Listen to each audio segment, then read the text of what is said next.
pessoal, boa noite. Estamos aqui de novo no Pó de Lélias, voltando ao nosso quintal, voltando para nossa casinha, o nosso aconchego, depois de umas semanas aí, né, sem o Pó de Lélias, mas voltando com tudo, com muito ânimo, com muita vontade e com convidadas muito especiais. Olha quem está conosco aqui. Vocês devem conhecer essas mulheres fantásticas da nossa cidade, né? Patrícia Tobias e Larissa. Larissa, a gente lida tanto, eu esqueci seu sobrenome. Reis. Larissa Reis. Desculpa, Larissa, é a intimidade mesmo.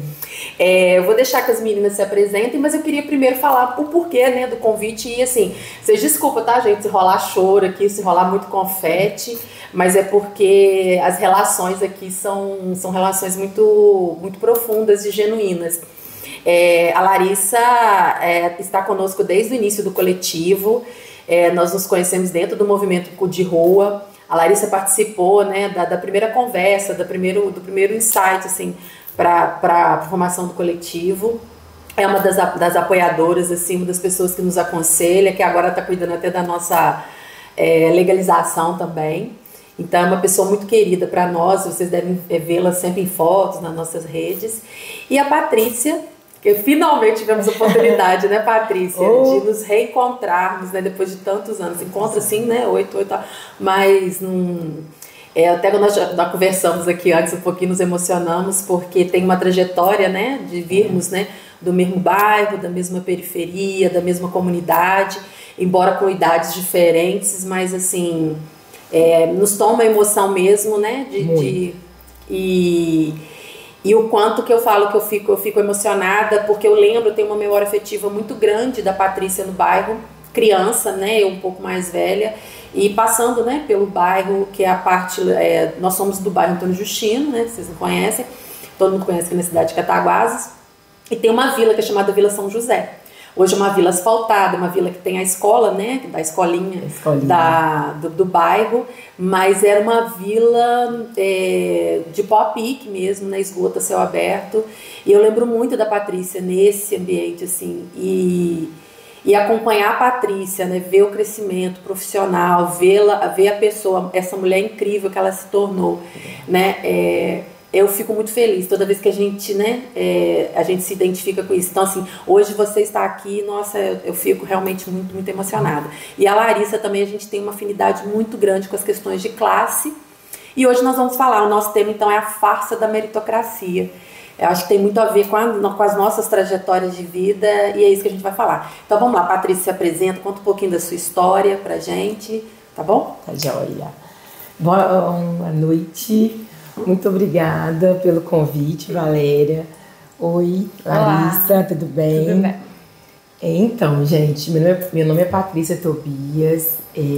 Hoje eu sou advogada, moro aqui em Cataguases. Eu sou ex-moradora do bairro Antônio Justino, né? Como a nossa querida Valéria mencionou.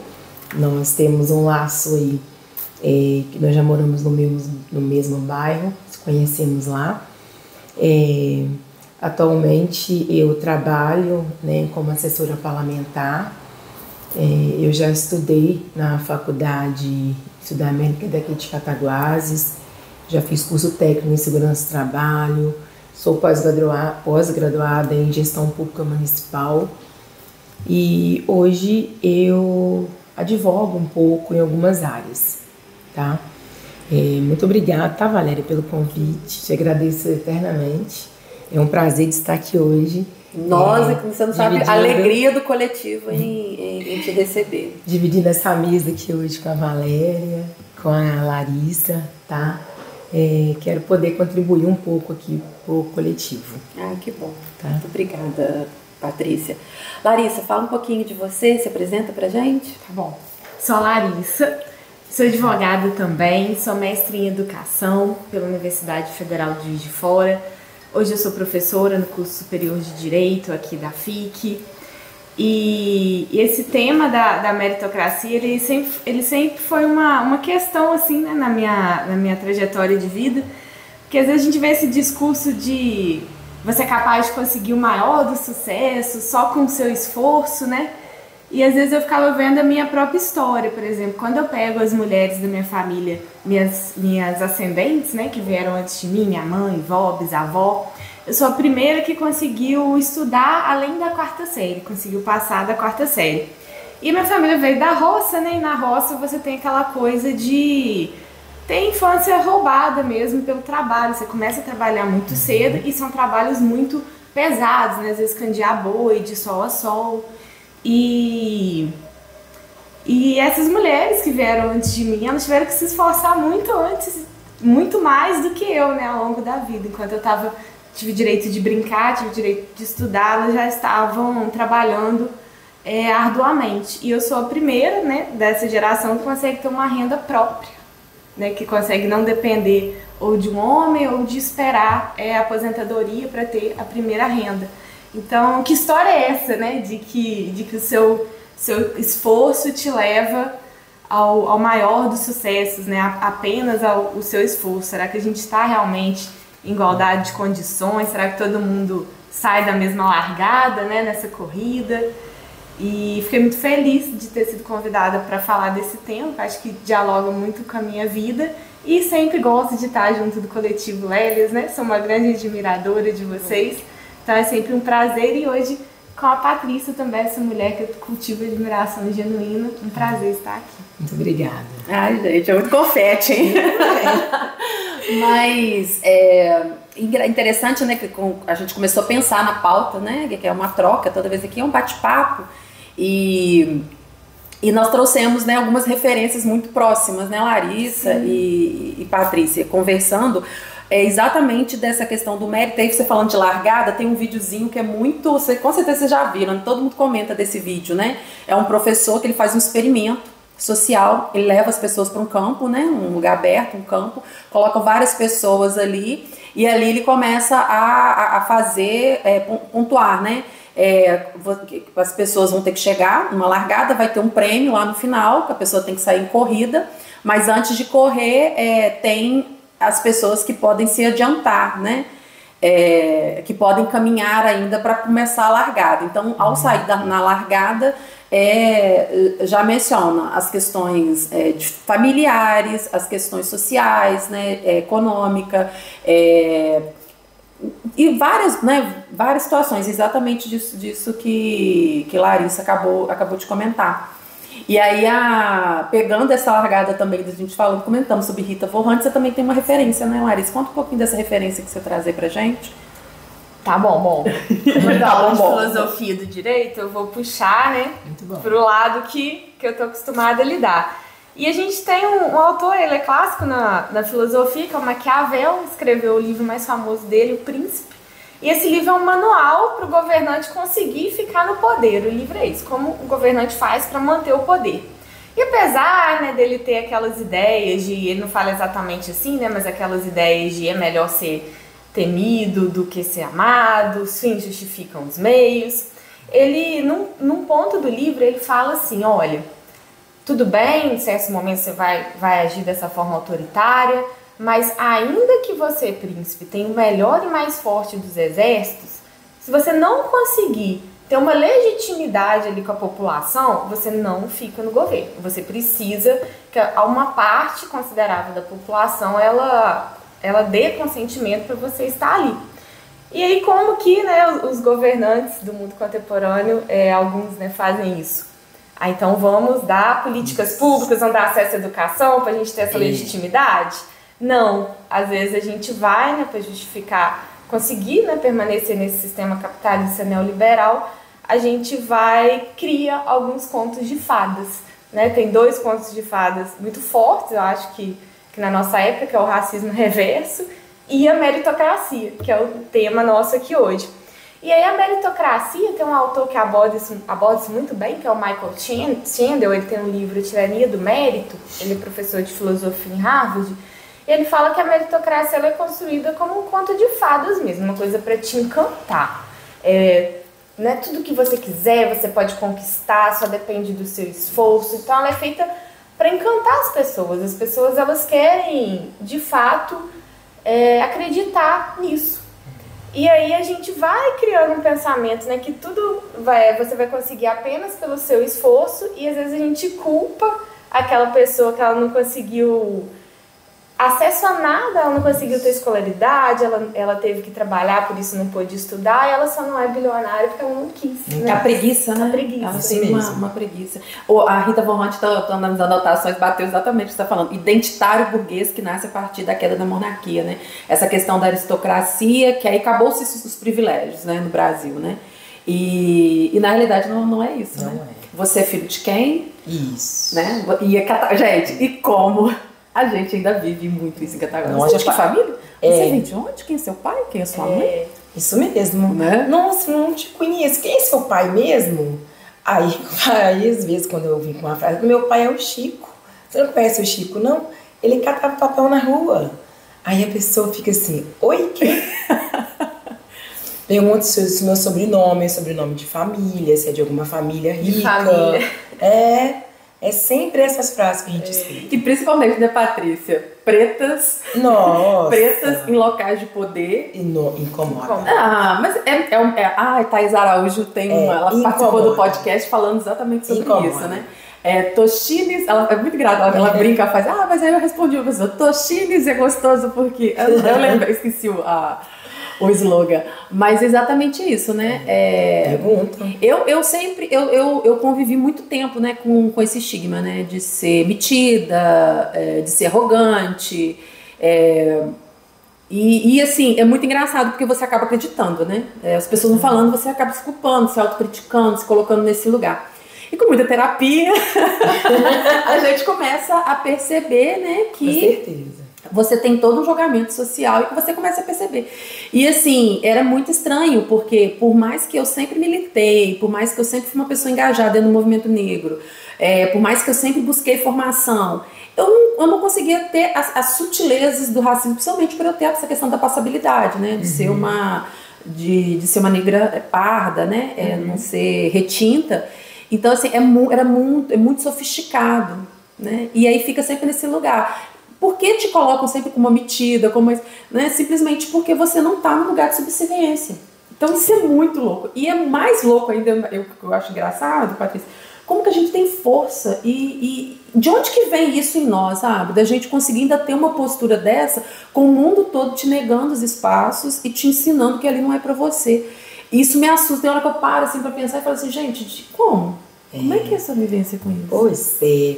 Eu, assim, todo dia eu me deparo com isso, entendeu? Em algumas ocasiões, às vezes quando eu escuto algum não, uma frase, mas por quê?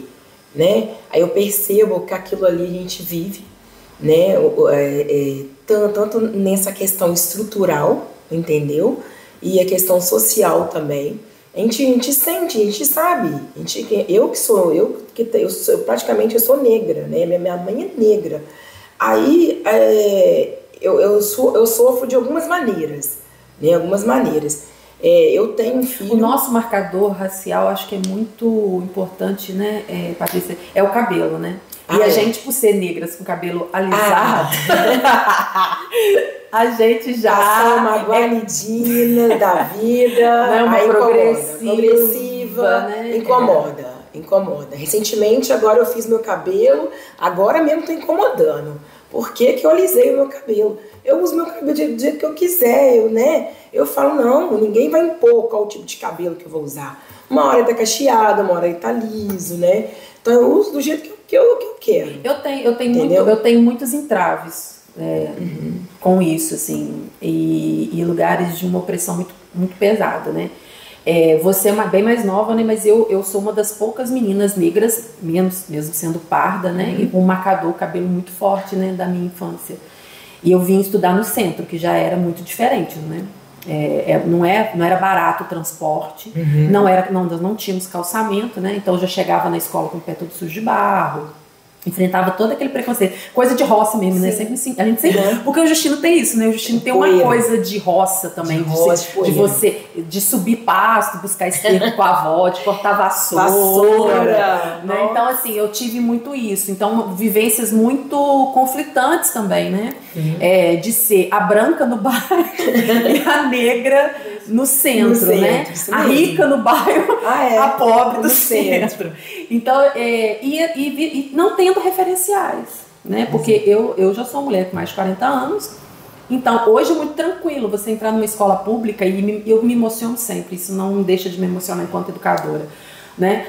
Perceber a maioria de crianças hoje, né, graças a políticas públicas, frequentando. A minha época existia zoneamento e para eu conseguir estudar, conseguir vaga, eu tive apadrinhamento, né, de ter que mostrar uma conta de água para poder estar estudando. Gente, escolas públicas, Guido Marliere, Polivalente, Marieta, e depois fui para o Colégio Cataguases. Então, não era então, assim, o cabelo foi sempre algo que marcou demais a minha vida. Então, assim, não é algo tão simples que eu estou aprendendo a lidar. Eu consigo desenvolver trabalhos, projetos muito importantes hoje dentro da escola para que as meninas assumam o cabelo. As minhas alunas viram para mim, me dão apoio para assumir também. Eu tenho essa vontade, mas vem num lugar de muita dor também, sabe, Patrícia? De muita dor, né? Eu vivi muito tempo sem produtos de beleza para cabelo, sem produtos de beleza para pele. Já saí muitas vezes com as amigas como uma palhacinha, né? Porque você quer se maquiar, mas não tinha. Você sabe. Não tinha, sei, peguei emprestado, só aquela amiga que tinha. Né? Então, assim, são muitas situações, são muitas vivências, e aí saber diferenciar, né?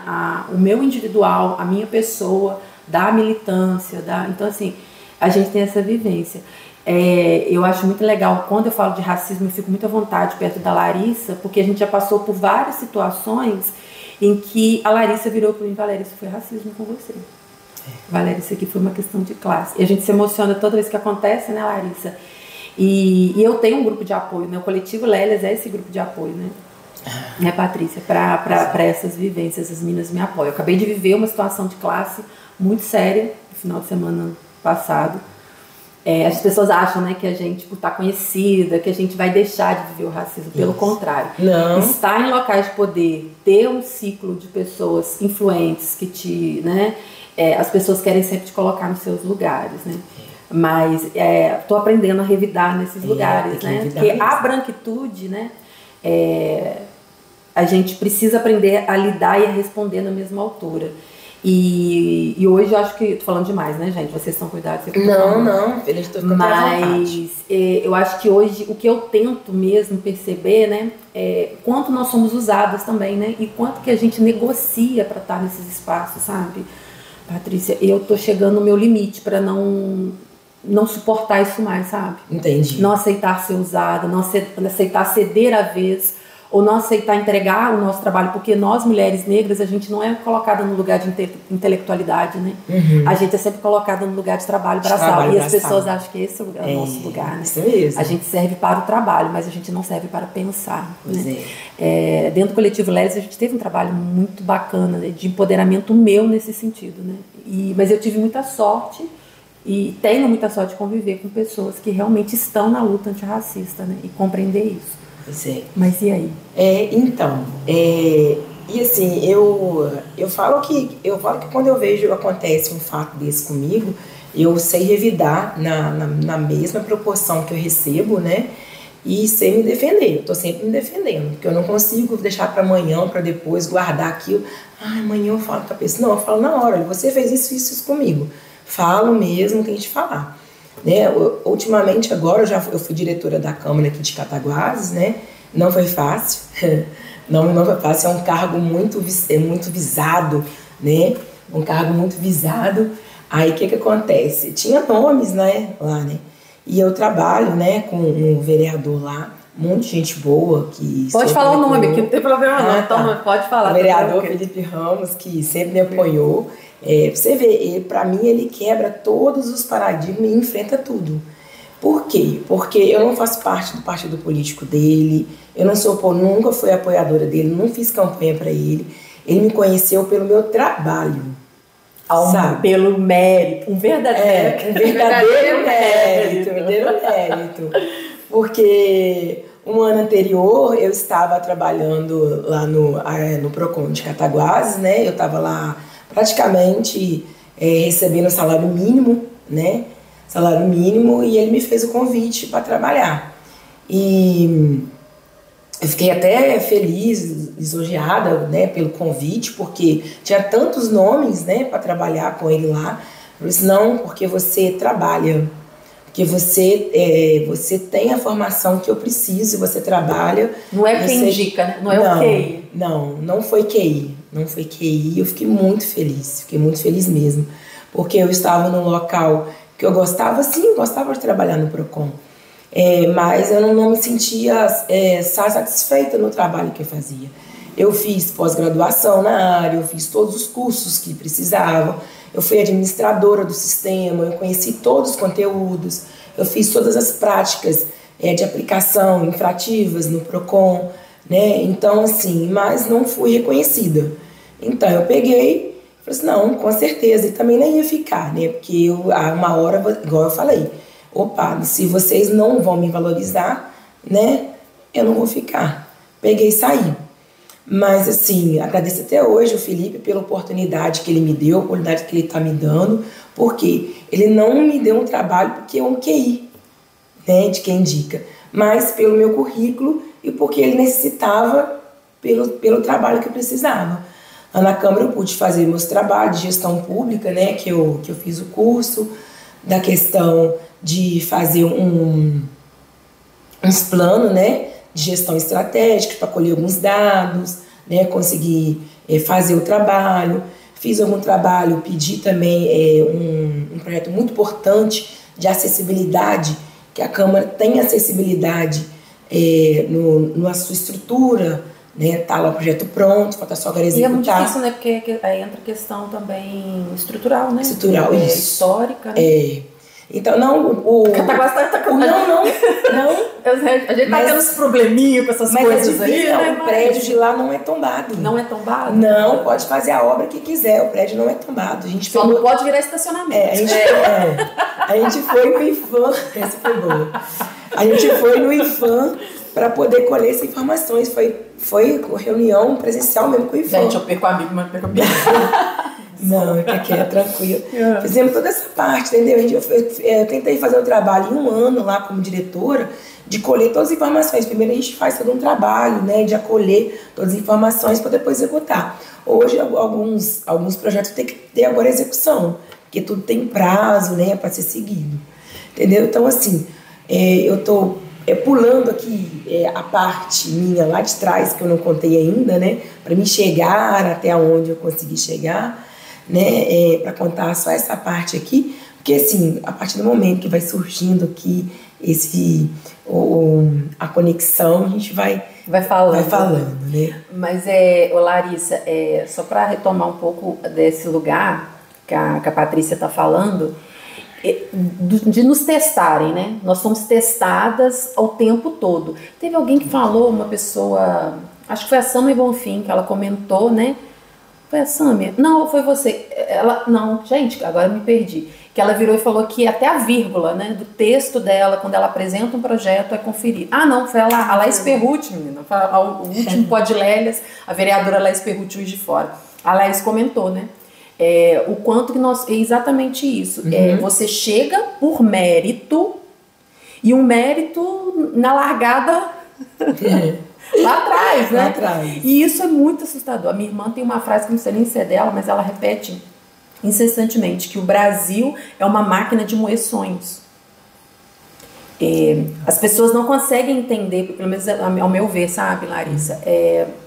O quanto que a gente perde de potencial, o quanto a gente perde de capacidade de produzir, né? Porque não é dado uma educação, não é dado saúde, não é dado o básico que está na lei, né?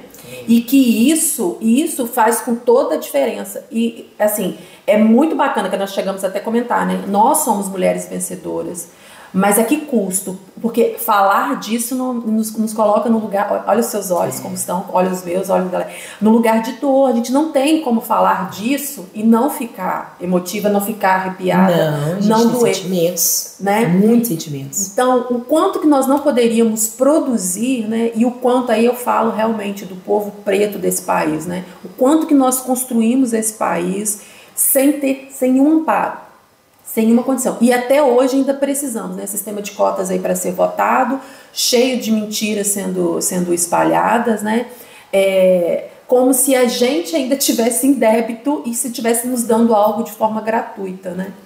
Então, assim, fala um pouquinho sobre isso, desse lugar, Larissa, de ser testada, desse mérito que a gente tem sempre que estar se provando também, né?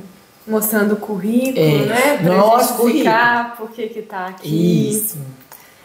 É dessa forma mesmo. E quanta energia a gente não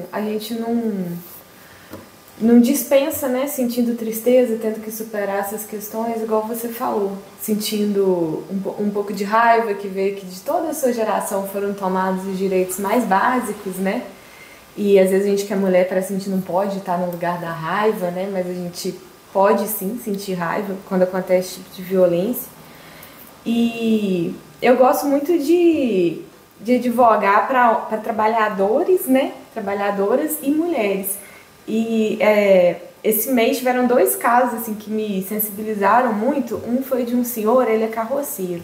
E a gente está vendo a possibilidade dele aposentar, porque ele não aguenta mais, ele deslocou aqui, não me lembro de qual o diagnóstico, mas ele não poderia estar fazendo de forma alguma a função tão pesada que ele faz, ele não aguenta. E aí eu perguntei, né, se ele já havia trabalhado na roça para a gente poder computar esse tempo, né, para aposentadoria. E aí eu perguntei quantos anos o Comento falou que trabalhou, com quantos anos começou a trabalhar ele? 9.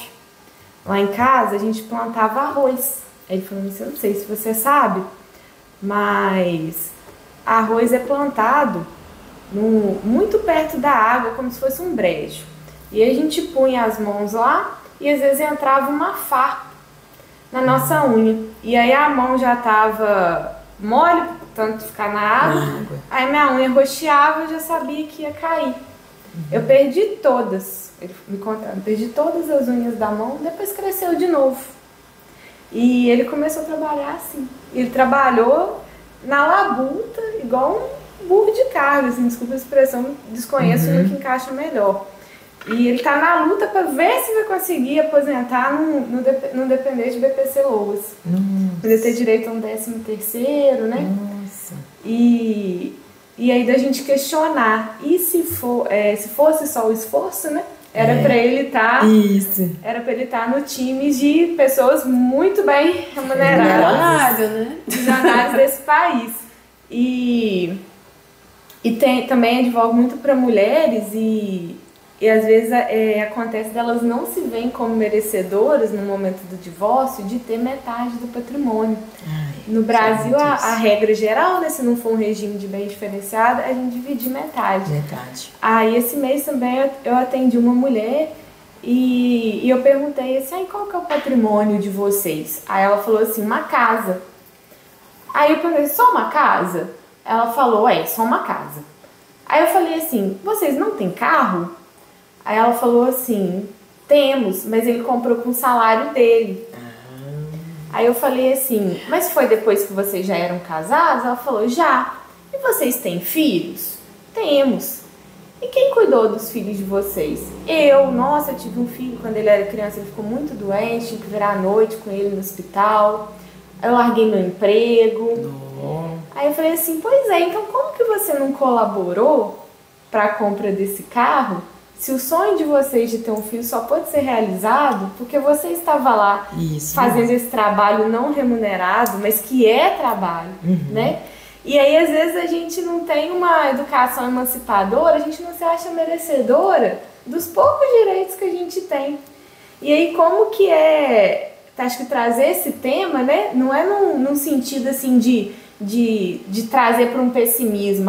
Então não adianta trabalhar. Acho que o pobre tem que estudar mesmo, tem que crescer mesmo, mas a gente entender, né, as cordas das marionetes e a gente lutar para ter programa para a gente comprar nossa casa mesmo, para a gente ter acesso a cotas para entrar na universidade mesmo, ensino superior, gratuito, e para a gente ir para essas lutas, né, e não ficar se enganando achando que eu vivi falando disso, e é estranho realmente, porque, por exemplo, a gente para colocar, você já fez vários concursos, é tranquilo para você, enquanto mulher negra, marcar lá que você vai concorrer por cotas? Porque a gente tem um lugar, às vezes, de achar que aquilo ali nos diminui. Não, eu coloco lá. Não, eu coloco. Eu faço muito enquanto pessoas que não negras ou não, né, se sentem tão confortáveis de colocar. Sabe por que eu coloco bem tranquila? Porque aos 12 anos eu trabalhei em casa de família. Nossa, gente. Aí eu trabalhei com 12 anos em casa de família, eu e minha irmã. Aí minha irmã é Cida. Então, aí eu me remeto, vou lá nas minhas imagens que eu tenho. Trabalhei até numa casa de uma advogada. Aí eu me lembro que quando eu estava lá trabalhando, sendo babá das filhas da pessoa lá que eu estava olhando, nem me lembro mais o nome. O que acontece? A filha dela tinha os melhores livros, estudava em escola aqui em Cataguases, foi no Carmo mesmo. Nossa, eu ficava olhando assim, eu achava lindo elas estudarem aqueles livros bonitos, aquelas mochilas lindas, e eu lá, de babá, olhando, trocando fralda, 12 anos, começava a chorar, queria ir embora para casa, porque os meus pais, né, meu pai me deixou lá na casa da minha irmã minha irmã trabalhava como cozinheira, eu como babá. Então, quando eu vou lá e aperto lá e clico lá, quero cota assim, aí eu lembro, isso aqui foi os 12 anos de idade, que eu estava lá de babá, que eu perdi, né, até os meus 14 anos, onde eu entrei na Guarda Mirim, que eu consegui, né, ter a chance de poder ver, estudar, né, seguir outros caminhos. Então, por isso que eu aperto. Eu falo que isso aqui foi uma coisa da minha infância que foi roubada. Entendeu? O meu pai, coitado, o meu pai é analfabeto, não sabe ler nem escrever. A minha mãe era doméstica, dona de casa, e só tinha um salário. E são 5 irmãos, família muito pobre, né? Muito pobre mesmo. Então, assim, quando eu vou lá na cota, eu vou certo mesmo. Então, se alguém me falar de cota comigo, assim, que fala que... Mas, Patrícia, eu acho que também, né, aí colocando também, porque coloca a gente como se nós não tivéssemos a capacidade... O sistema de cotas é sempre colocado assim, que foi dito na universidade, está sendo desmentido por pesquisa, né, por dados científicos, né, mas é que nós não temos a capacidade. A nossa defasagem, né, existe, gente, é igualzinho agora, a gente tá, enquanto professora, a gente sabe a defasagem que foi a situação da Covid, mas a defasagem mesmo disso. Eu tenho umas histórias muito... Gente, é algo que me emociona muito, mas eu vou tentar contar. Eu vim estudar no centro, então, assim, a estação, que era onde parava o ônibus, né, e tudo, e você não ter referenciais mesmo. Aí minha professora virou e falou que eu tinha que comprar papel amasso e comprar purpurina. Ai, meu Deus. Gente, meus pais não sabiam o que era isso, sabe? E você tem que chegar... Aí minha mãe me deu, tipo assim, vamos supor hoje, uma nota que não era cruzado, nem lembro na época. Uma nota de R$50 para comprar papel amasso e comprar purpurina. Porque minha mãe não queria me ver passar vergonha, podia ser um trincário que a professora tinha pedido. Porque, não, gente... E aí eu lembro de entrar e o cara falar, minha filha não tem troco, e o meu desespero enquanto criança, porque, né, era tudo muito novo. E eu me sinto uma roceira até hoje. As pessoas não veem essa Valéria, nem veem uma Valéria... né? Mas não é isso, né? É o que a gente aprende, né, a mostrar, a externar, mas... Então, essa história, e, assim, e eu vejo muito isso nos meus alunos, sabe? Quando a gente escuta uma piada, quando a gente vê sendo ridicularizado. Eu fui muito ridicularizada, né? Eu falava vassoura, eu tinha um preconceito linguístico, então, né? Foi gigantesco. Então, assim, eu saí da escolinha Mobral, que na época não tinha escola, né? Não tinha escola da Cília. Era o posto de saúde, foi a minha primeira escola. Você lembra? O grupo. É o posto de saúde. Então, assim, e eu fico hoje, assim, muito triste, né, Patrícia? Porque principalmente eu que estou na vivência política hoje, né? As pessoas tentam sempre me colocar num lugar que eu caí de paraquedas, assim, na vivência política, e como se a minha história fosse menos dolorida por eu ser uma mulher negra de pele clara, de olho mais claro, de ter uma descendência também branca, né? Então, quanto isso dói, esse julgamento, sabe? E a gente não consegue unir. Eu acho que a gente precisa ter essa unidade, sabe? Pra gente até pensar nas políticas, pensar em tantas outras coisas, né? Não, mas é verdade. Mas são lugares de muita dor, né? Não, mas eu te entendo. Meu pai é branco, tem um olho verdinho. Eu tenho um filho branco, né? Eu tenho um filho branco E tenho hoje uma neta branca. Você já tem neta? Apavoros. Todo mundo assusta.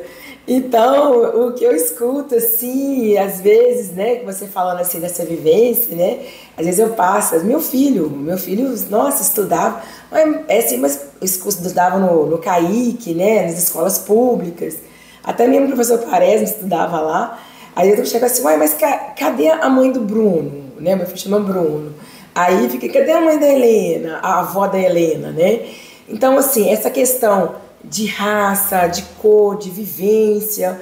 E já o meu filho tem 20 anos hoje, então quando eu fico assim, já passei por isso, já sei que olhar é esse. Já é um olhar assim que a pessoa assim, não tem nem. A pessoa nem muda. Fica olhando assim, fica procurando, sabe? Cadê a. Você não tá roubando essa criança? Cadê a mãe? Cadê a mãe desse menino? Cadê sabe, pergunta se eu sou babá do meu menino, se eu sou babá, sabe? Eu tô te falando isso por quê? Porque o meu menino já estudou em escola particular. Então, assim, essa questão de escolar, entendeu? Já convivi com isso, sempre enfrentei. Sou a mãe dele, estou aqui, marco presença, quando me chama eu estou aqui. Sempre enfrento mesmo.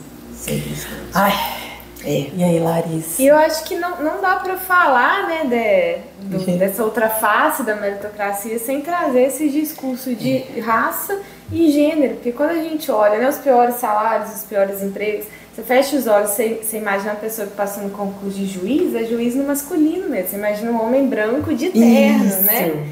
E não tem como. O ambiente de vocês, a profissão, a categoria de vocês. Sim. E aí puxar um pouco também do lugar das pessoas brancas nessa desconstrução, porque às vezes a gente fica num lugar muito cômodo de falar, de exercer o racismo. E não dá pra você deixar de exercer sem você buscar, porque vocês que são mulheres pretas estão me contando, tiveram que desconstruir de vocês mesmas, né, que são atravessadas por essas questões toda hora. A gente tá num comodismo, então a gente precisa sair dele para conseguir não exercer. Se a gente não buscar sair dele, a gente vai exercer práticas racistas, e às vezes é difícil para o branco assumir isso, assim, eu exerço práticas racistas, e se você não está buscando ler autores e autoras negras, se você não está buscando seguir pessoas negras em posições de poder, se você não está buscando essa informação, muito provavelmente você vai continuar exercendo, vai continuar assim sendo racista. Então, acho que e estabelecendo relações de verdade. De verdade, né? Porque não de servidão, né? E isso é muito importante. E não ficar nesse lugar, desculpa, eu tô aprendendo. Você tá aprendendo mesmo? Você leu Maria Carolina de Jesus, você leu Abel, você tá aprendendo. Isso. Por exemplo, se eu for falar um sobrenome, às vezes numa aula, um sobrenome em alemão, eu falo assim, gente, desculpa, eu não sei falar alemão. Isso. Eu não falo que eu tô aprendendo a falar alemão, eu nunca abri um livro de alemão. Então, eu acho que você pode falar que você tá aprendendo se de fato você tiver buscando aprender, né? Isso. E esse lugar, assim, de defender e não ficar nesse lugar de incômodo, sabe? E de defender entre outros brancos, assim, e, sabe? De quebrar esse discurso entre outros brancos. Isso não é ser uma pessoa bondosa, isso é um mínimo. Isso é um mínimo que a gente tem que fazer para colaborar com uma desigualdade histórica racial no nosso país. É o mínimo, não merece um biscoito, não merece um aplauso, é o mínimo. O mínimo. E a gente tem vivido muito isso hoje, né? De pessoas que estão se apropriando realmente do discurso, mas que na realidade continuam mantendo seus lugares de privilégio a partir de um discurso e de uma vivência muito, muito nossa, né? Eu hoje demorei muito, né? Mas hoje eu tenho uma vivência assim. Hoje eu busco o meu trabalho, voltar o meu trabalho para os meus, né? E racismo não é um problema meu. O racismo é um problema do branco. Quem tem que discutir, quem tem que resolver essas tretas aí são eles. Pois é. Né? O máximo que eu posso fazer, às vezes, né, é parabéns, legal. Sabe? Mas assim, hoje estou muito, muito mais confiante. Lógico que é um processo, né? É um caminho, é um processo, mas não é fácil. E eu tenho muita alegria, né, de fazer parte do coletivo Lélias e conviver com mulheres que têm um pensamento muito similar, né, ao da Larissa, que dão esse espaço, que entendem esse lugar. Por isso que às vezes as pessoas falam, Valérica aparece mais no Lélias. Não, é intencional. Por quê? Um dos desafios do coletivo Lélias, Patrícia, e eu quero te pedir até publicamente esse auxílio, né, é enegrecer o coletivo Lélias, né? A Larissa sabe, né, desse nosso grande desafio, né? Porque nós temos mulheres negras que já entraram agora, né? Que a gente já tem um contato, mas é um lugar de desafio, porque o Malcolm X, né? Acho que ele fala, né? Tem um discurso que toda hora nos dá um soco no estômago, pelo menos para mim, é um soco no estômago, né? Porque vem carregado de muita verdade. Mas não lembro se é ele, né? Que é a situação de que sempre que você sentar à mesa com branco, né? Você vai estar sendo cerceado de alguma forma. Então, assim, esse lugar da desconfiança, então, assim, a gente vem construindo muita coisa a partir do coletivo, né? A gente começou com, né, praticamente todas brancas e eu ainda parda. Né? Então foi uma construção de respeito, são 3 anos de muita luta para tentar buscar um reconhecimento, né? E nos colocar nesse lugar. Então o meu convite é esse, tá? De nos ajudar a nos fortalecer na luta mesmo antirracista, né? E enegrecer o coletivo Lélias é o nosso grande desafio. Sabe? No sentido de sermos merecedoras, né? De trazermos mais mulheres negras, entendeu? Não no sentido, é realmente isso. E o coletivo, ele cresce desse pertencimento, né? E a pessoa tem que ver se sente à vontade para ficar, para permanecer. As pessoas sempre perguntam, como que você entra no coletivo? É a convivência, é a luta, é a prática, é tudo essa vivência que a gente vem trazer. Vem trazendo, né? Tá bom? Bem, pode chegar a produção. A produção que não produziu nada. Nós não acabamos não, tá? Mentira. Não, tá filmando. Você não tá mentira. Tá. Make off, Sim, make off. Mentira. Não. Isso vai virar meme pra lá. Make off. Make off. Retire-se, branca.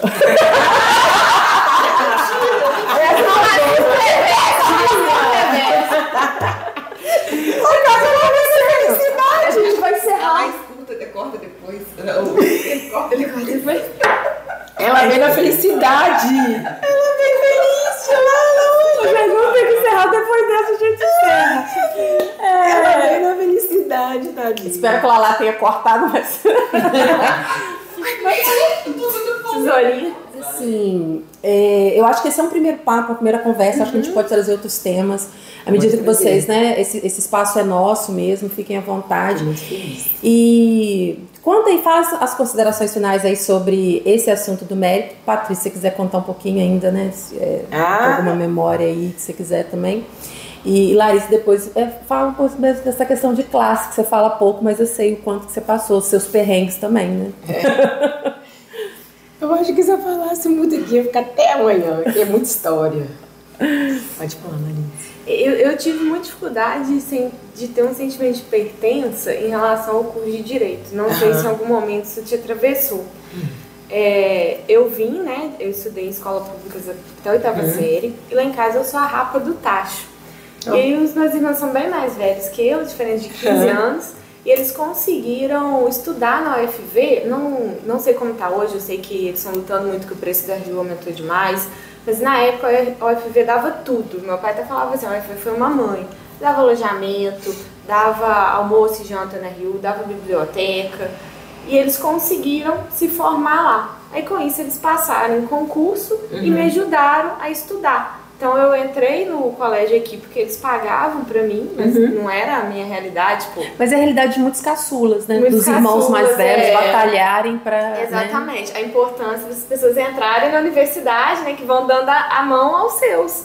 Isso. E aí cheguei no curso superior de Direito e é um curso muito elitizado, né? A gente já tinha cotas, mas era muito comum que a cotas da escola pública, quem entrasse era o aluno do colégio militar, do aluno do Cefet, do aluno do João 23, Colune, que já são colégios com outro tipo de seleção, até para entrar, né, tem o processo seletivo, não era a escola pública municipal, estadual.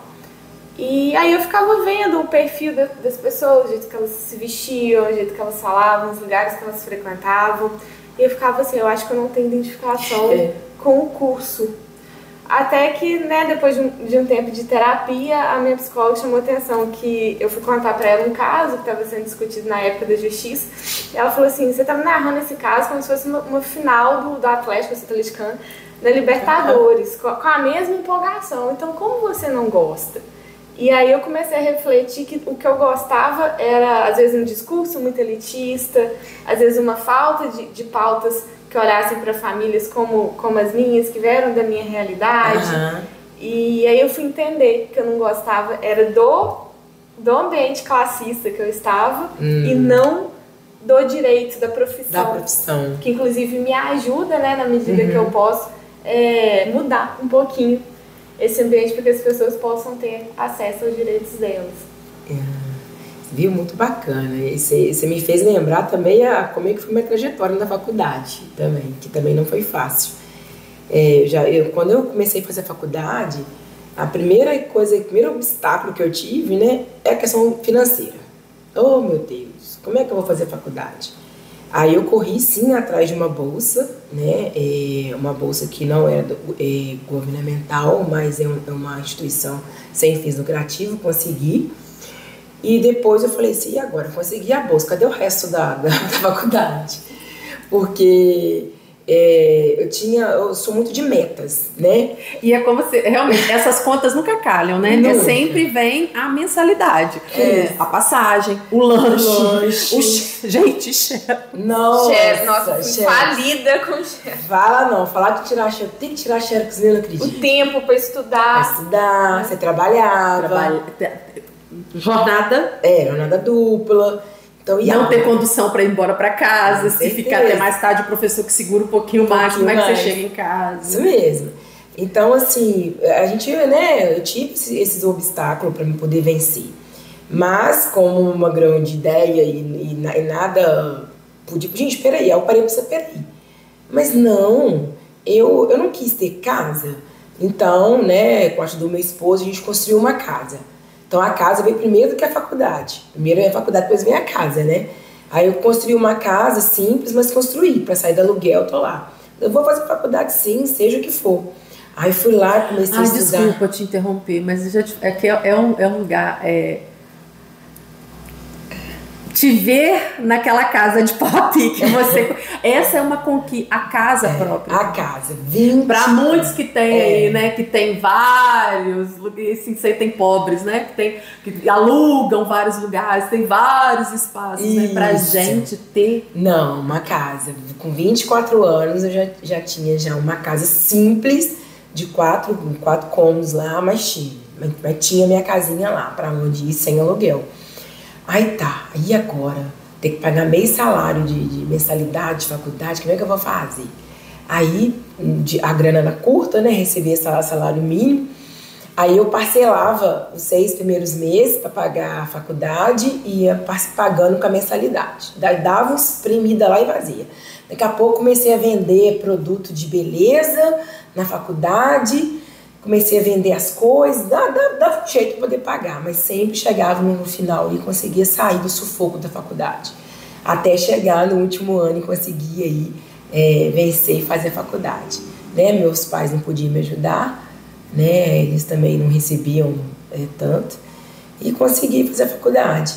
E essa questão, esse olhar que você teve aí de estar no local que a faculdade... Será que a faculdade realmente é necessária? Às vezes, eu já me deparei com isso na faculdade. Será que eu vou fazer mesmo? Aí, um dia eu pensei, eu vou continuar assim, porque eu vou precisar muito me defender, né? Não vou precisar chamar ninguém mais para me defender e me defender de tudo aquilo que eu já sofri na minha vida toda. A questão racial, a questão de alguém, né, me caluniar alguma coisa, alguém, uma vez, na minha infância, eu não me lembro quem que foi, sabe, mas era a enganação política, eu falei, mexi um pouco com política aqui, Já custou muita vontade. Não, aqui o coletivo Lélias nem gosta. Não, que isso. Entendeu? Eu lembro que os políticos chegavam na porta da casa dos meus pais, né, e pedia para poder pintar o muro, naquela época que pintava muro. Aí ela dava uma cesta básica. Via aquele monte de criança, né, 5 irmãos, a mãe e o pai lá, e dava a cesta básica. Ou o político que vinha e prometia alguma coisa pra gente. Eu falei assim, eu vou estudar, eu vou aprender ali. E o meu pai, como meu pai catava muito papel na rua, ele levava muito livros que ele achava na rua, levava pra casa. Nossa, minha mãe até brigava comigo. Porque eu colecionava, eu pegava aqueles livros todos e limpava e colocava lá na estante. Nossa, mas minha mãe ficava assim, nós temos que vender esses papéis, esses livros velhos, para poder ganhar dinheiro, para comprar as coisas para dentro de casa. Então aquilo eu lia cada livro, tinha livros antigos, né, de medicina, de direito, tinha livros assim, ciências, filosofia, coisas que eu nem entendia. Um dos livros que eu mais adorava, eu queria muito fazer medicina, muito mesmo. Tinha lá um almanaque, uma enciclopédia sobre doenças, eu ficava doidinha, lendo aquilo. Olha a doença, olha outra doença. Não, porque a nossa época não tem internet. Não tinha. Televisão, como então, que a gente sobrevive? Não, eu falo mesmo, eu sobrevivi dos livros que meu pai achava no lixo. Meu pai, né, aquele catador que trazia todos os livros, aí ele sabia que eu gostava e levava mais ainda. Ele pegava. E aquela pilha de livro, não tinha estante, né? Era pilha, mais pilha. Aí falava que eu tava ficando doente por causa dos livros. Não, vou continuar. A gente tem muito, né? Menina, você estuda demais, você vai ficar doido. Estuda demais, vai ficar doido. Nossa, eu sou super apaixonada. Ficava lendo. Minha casa tem hoje um pouquinho, porque eu tive que... Falei, não, agora eu vou ficar nos livros digitais. Aí eu, né, desfiz um pouquinho. Tem uns pouquinho ainda. Mas assim, foi muito bom a leitura, muito bom o estudo. Gente, abriu campos, horizontes, força, entendeu? A educação. É a nossa fonte de resistência, né, gente? Por isso que a gente defende tanto a educação pública. Né? A leitura. Sim, a educação pública. Eu tenho um pouco de... muito preconceito, né? Eu tento vencer, mas assim, eu tenho muita dificuldade. Eu acho que é algo muito pesado no Brasil, esse sistema de apartheid mesmo que a gente vive, de escola particular e escola pública, sabe? Eu não consigo ver isso com bons olhos, sabe? E embora eu tenha tido pouca experiência dentro de escola particular, que eu tenho, né? Já trabalhei em escolas particulares, eu acho que falta muito formação humanística, sabe?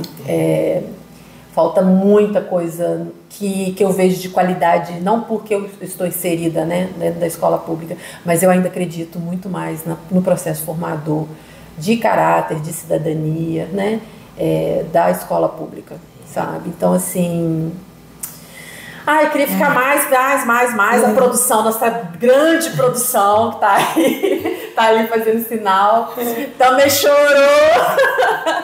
Obrigada, meninas, obrigada pelo carinho. Agora a gente vai ficar aqui, vocês vão ver umas fotinhas aí da nossa confraternização. Muito feliz, muito obrigada. Um abraço de todas as Lélias. Era pra Jordana estar aqui hoje conosco, a Lélia Jordana, que também é da área do direito. Se tiver uma próxima oportunidade, né, a gente conseguir conciliar, né, trazer, ela tá, né, nos deveres de mãe. A cria tá dodói com dengue, aí não deu para ela estar conosco, né? Um abraço, Jordana. E, gente, muito obrigada. Espero que vocês estejam gostando do Pod Lélias. E tamo aí. Semana que vem tem mais. Beijo. Beijo. Tchau.